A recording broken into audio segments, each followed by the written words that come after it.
আসসালামু আলাইকুম। আমি আজাদ সলবিজাতি চ্যানেলে আপনাদেরকে স্বাগত জানাচ্ছি। আপনারা জানেন যে আমরা ভিয়েতনাম নিয়ে বেশ কিছুদিন ধরে কাজ করছি এবং অলরেডি ফ্লাইট সম্পূর্ণ করেছি। ভিয়েতনামের যে কাজগুলি আছে সেটার ভিতরে বেশিরভাগই হচ্ছে চাইনিজ কোম্পানি, যেখানে হচ্ছে যে আপনার ফরেন ইনভেস্টমেন্ট ক্যাটাগরিতে ফ্যাক্টরি করা হয়েছে এবং যে এই ফ্যাক্টরিগুলো সেম ফ্যাক্টরি হচ্ছে মালয়েশিয়াতেও আছে, বাট মালয়েশিয়ার চাইতে অনেক কম খরচে হচ্ছে যে ভিয়েতনামে গিয়ে কাজ করতে পারবেন এবং এখানে কাজটি সম্পূর্ণ করতে সময় কম লাগে।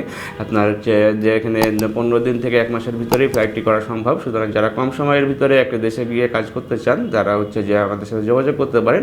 এখানে নিশ্চিন্ত মনে আপনারা হচ্ছে যে 40 থেকে 50 হাজার টাকার ভিতরে স্যালারি পাবেন এবং থাকা এবং খাওয়া দুটি কোম্পানি করবে। খাওয়ার ব্যাপারে হচ্ছে যে অন ডিউটি ফুড প্রোভাইড করে, একবেলা হচ্ছে নিজে খেতে হয় আর 2 বেলা হচ্ছে কোম্পানি সাধারণত খাবার প্রোভাইড করে থাকে। এবং আরও বিস্তারিত তথ্য যদি আপনার জানার দরকার থাকে বা সেখানে যাওয়ার জন্য পাসপোর্ট জমা করতে চান, তাহলে আমাদের স্কুলে দেখানো নাম্বারগুলোতে ফোন দিতে পারেন অথবা সরাসরি আমাদের অফিস ভিজিট করে ভালোভাবে জেনে নিতে পারেন। ভালো থাকবেন, সুস্থ থাকবেন। আল্লাহ হাফেজ। আসসালামু আলাইকুম।